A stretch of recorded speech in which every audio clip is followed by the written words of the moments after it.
So hey guys, welcome back to the channel. Welcome to Appalachia's Homestead. Right now, it is so beautiful outside. We're coming up before it's going to start getting dark here in about an hour or so. So we're trying to finish up a few odd, when you have those little odds and ends, like little 5, 15, 20 minute type chores. It's like, let's just hit all these little things real quick this afternoon. So I hope you're having a wonderful weekend and a great Saturday afternoon. I thought I would go ahead and make this video about ready to do the persimmons. I know you're tired of hearing it. You're like, yeah, okay. We'll believe you. Now remember, with the persimmon readings, we've already done the preliminary early reading and it was all spoons. But I was able to get some more this afternoon. I about had to climb that tree all the way to the plumb top. Those goats love to knock up against that tree and the wind knocks the persimmons down. They don't have a chance, baby. There ain't no persimmon jelly or jam coming out of this tree over here. That's my goat's treat. That's my goat's treat tree. So, but I was able to get a little branch. So they're a little bit fresher and a little bit more ripe than the ones I picked the other day. So we'll see here in a little bit now, won't we? Just prepare for a hard winter. You just never know, people. You just never know. Just go ahead and plan for it, right? Right. I know it. So listen, welcome back to the channel. I want to thank you for being here. Thank you so much for being such awesome supporters of our family and farm and channel and this community together. You guys have our backs and we have yours, and we're talking about a lot of hard issues these days. We're talking about, we talk about homesteading and preparedness all together in one. This all is guys, it's like everything together like this. If you can't, you got to have an income in order to somewhat support what you're doing. I was reading some comments and somebody was talking about that. They were like, I moved off grid a couple of years ago and I started trying to, do this and do that. And we started doing all these things. And I was unaware of how much money overall it would end up costing me. And that's what I always like to continue to remind people. Because I see that there are times, not as much as I used to. I've been on YouTube going on 10 years now. Things have changed a whole lot in this entire community. It's very fractured now. Not necessarily in a bad way. It's just very obvious that there are a lot of individuals, if they're still putting out videos and content, they might have kind of directioned themselves in certain genres or certain ways, kind of like an offspring off of homesteading. Some of us are more talkative in terms of current events and, preparedness, which is really where we've always been. Some people go more so into certain subtopics of homesteading, like maybe they sell their own seeds or do different things. So, but here's the bottom line. And anybody that's been doing this for a while, I want to stress this to you because this has always been a concern of mine. I don't like for people to get a false presentation, if you will, of what all it takes to do the things that you see here. You know that we do not live off grid. I've never claimed to live off grid, and I don't want to live off grid. No, I don't. I have no interest in that. I like to be able to do things that are off grid. I like to have important backups that when we have scenarios, or God forbid an SHTF scenario that would push us more into the dynamic of 18th century living, that we can handle ourselves as best as we can. Wood heat and a lot of manual tools and the grit and all the things that come with it, which is why a lot of people, I'm off a little bit of a rabbit hole here. That's why people tell you to practice, turn off the electricity for a weekend or do different things. It's important that you have some diversity in what you're doing. But the bottom line is it doesn't matter. I'm going to say this, and there's always going to be somebody that disagrees with me. Okay, I mean, it's just like one of those scenarios. It's like you have a teenager and you could say the sky is blue, and that teenager, for whatever reason, just wants to argue and say the sky is not exactly blue. It's got a hint of red. It might be a slight bit of purple. They want to argue something. So I'm not here to try to prove a point necessarily. I'm just talking out my concerns, and here's where I'm going with this. Let me show you this real quick. Let me show you this. Somebody, by the way, I went to the post office yesterday. I have not opened all the boxes. I did get several boxes and beautiful letters and cards. Thank you for doing that. Y'all don't have to send me nothing. Take your money and do something for you. Get some more beanie weenies on the shelf. But I just want to let you know that we appreciate you. A gentleman sent me a tripod. He said, stop using your get that cast iron up on the stove. Here's your little do-dilly. So somebody said, I will try to use it. It has nothing to do with anything against the tripod or you, but I'm not the best at using tripods. And guys, I don't even have a camera. I use my little iPhone that I've had. You all are well past my age of my phone probably in terms of what you've got. But so here's the deal. But thank you for all the thoughts and gifts and cards and letters and gifts and even gifts for my lovely critters. We appreciate you so much. I just want to make sure I'm saying that, okay? All the time. So there's a lady that I follow, and I'm not going to say her name because I don't want you to think I'm mad at her or that I'm trying to bash her. I'm not. She didn't make me mad, but she did write something that I was concerned about. I think her content is really good. I'm in pretty much alignment with most of what she says on social media. But I think there was a level of naivete. She doesn't exactly homestead, and she's a whole lot younger than me. I know, us old people are smart. But, and she was, and I think she's just trying to somewhat have a conversation. I get that. But basically her post was somewhat to the level of, you know, she hopes that she has more people that are willing to just quit their job and everybody just come together and buy some property and live and raise your food and raise your children, and that's all you're going to be doing. I totally love that dream. I think that is awesome.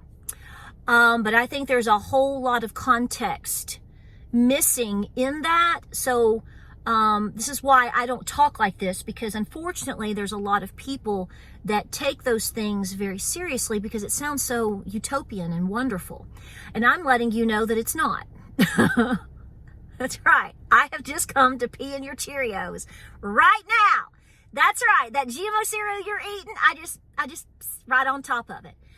Guys, I don't want you wasting your time, your money, and your energy on something that is going to be basically impossible for the average human being or human beings to do together, okay? I'm not saying that it's 100% impossible, but what I am saying is there's a lot more to these things than I think than what people dream up, okay? Please do not quit your job, okay?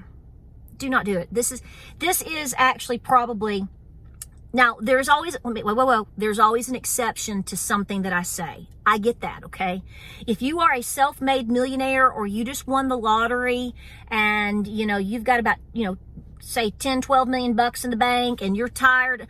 Okay, we all know that there are exceptions. We all know that there are individuals that may do something like this once they've retired. But the point that I'm making is they are at a point, the very few and far between that you know that might kind of sort of want to do something like this, meaning they quit their job, move, and they should already be set up, okay, financially. Debt-free, can do whatever they want. But the point is they're going to find out how expensive all of these things are, okay?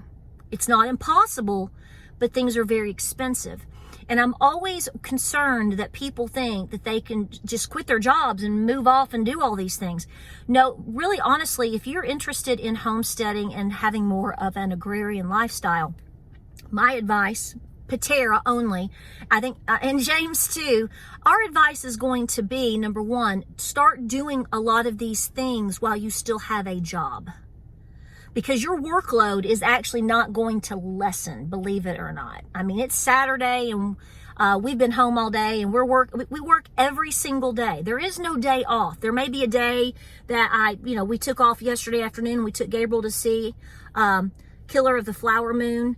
And because he has begged to see that movie for months, and I promised him. I hate going to movies pretty much unless it's something I really want to see. But but we had to prepare for that. We had to prepare to go take our kid to a movie together. And then when we got home, there's always a makeup for being gone. So there is no break. I just want you to know that. There never should be a break for a true homesteader that actually has livestock and a barn and a chicken coop, and you're trying to raise at least some of your own food. There really is no break. And I think people have fantasies about this, and particularly now, they think that escaping what they're seeing is going to be doable somewhere else. Folks, all the things that I talk about are touching us too. Okay, people that live in the mountains that have no Wi-Fi or not blah, blah, blah. There's my sweet husband. That's not, whatever. They're still, at some point, they are touched by everything that's happening, whether it's gas prices going up, they go to town once a month and do certain things. The inflation and the gas prices and the politics and the laws that are set in place, they might touch them a little bit less, but they still touch them. They still have to have something to operate off of. And I am just so concerned that younger generations are looking at that like, yeah, I don't need to work. I'll just go, it doesn't work like that. I mean, you can do it, but I don't think you're going to be really all that happy in most cases. So I tell you, start small and build it. Get a couple of chickens. Try your hand at gardening. Start making, homemade bread or biscuits. Learn how to cook on wood heat and get really good at it. Do it outside if you don't have a wood stove. And make these things a part of your daily life. This is a lifestyle.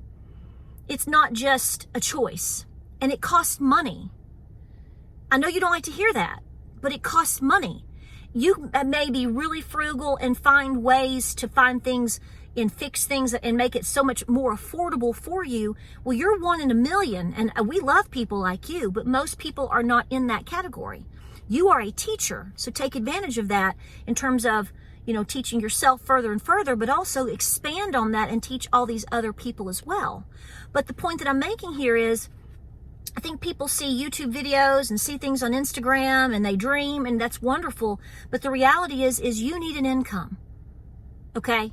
You're not just going to quit your job and move out and then suddenly you're going to start selling 10,000 eggs a month and make all this money. It doesn't work like that.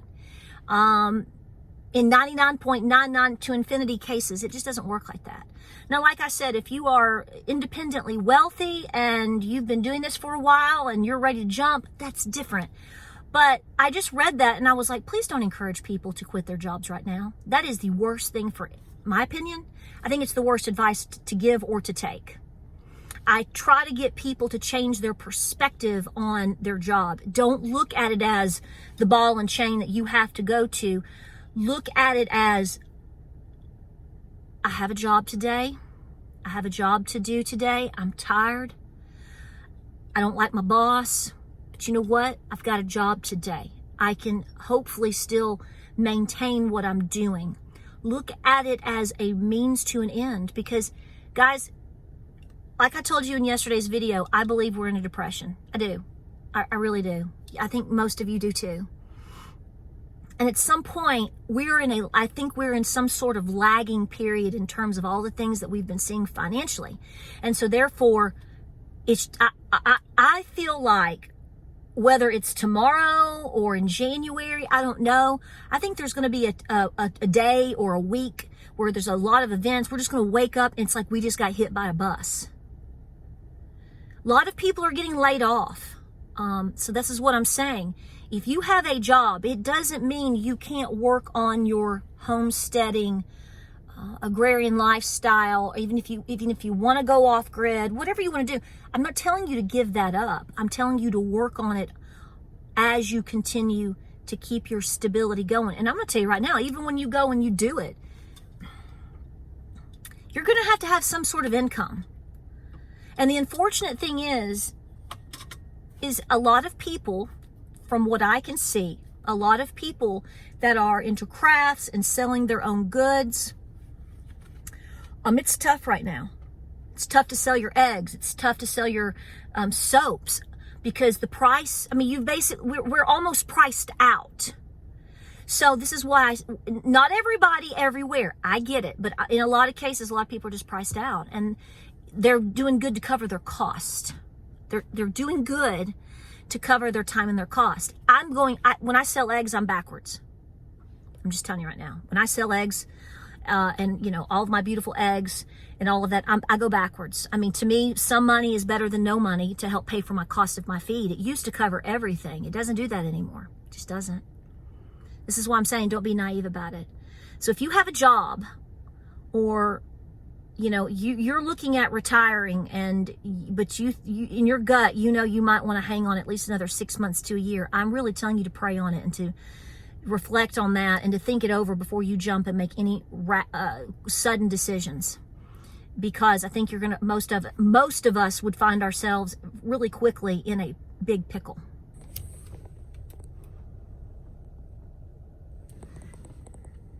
That's my cutie. That's my cutie. So here's what we're doing. So we've come up here, we're doing our feeding in the afternoons, and we are going to be putting up some boards that we need to put up for our barn and to finish that off. And then we're going to be walking around looking at udders. Scout, I've shown her, she's overeating right now. Her udder, oh my gosh, she's a first time mama. It's huge. I'm a little concerned. She might pop first. I don't know.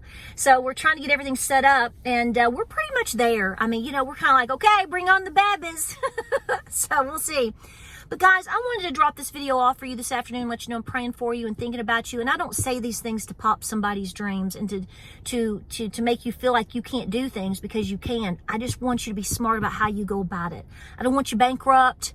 I don't want you eat up with regret. I don't want you to build a little bit of money and you think everything that you can think that's unthinkable to happen is going to happen to you on a homestead.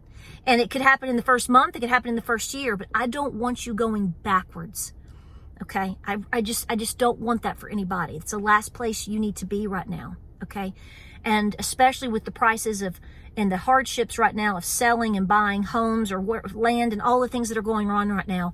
Folks, you just can't afford to screw things up. And while I do understand people love to fantasize and dream and try to build this camaraderie and all these different things, that's great. But don't go bankrupt for it. Okay? Try your best to do both if you can. And hang on to your job. Okay? Believe me, cow feed is very expensive. Very expensive.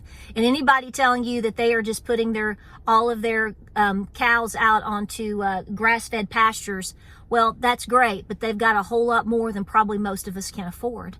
And they've had it for a long time. And so we have to be very careful of what advice we give, and especially what advice we take. I think people overall are just trying to build community, and I think that's wonderful, but bankrupting people is not the answer either. Like, subscribe, and share. Please, please, please do so, do so. I'd love to see you on the next video. We have one coming up on those persimmons. I may just go do it just sitting like this after I run and we get our chores done, okay? Be all gross, but that's okay, because you know what? That's really how it is. Guys, love you. Just keep it together. It's going to be all right. God's got our back. Just make the right decisions, right? Right? Like, subscribe, and share. Godspeed, and we'll see you in the next video.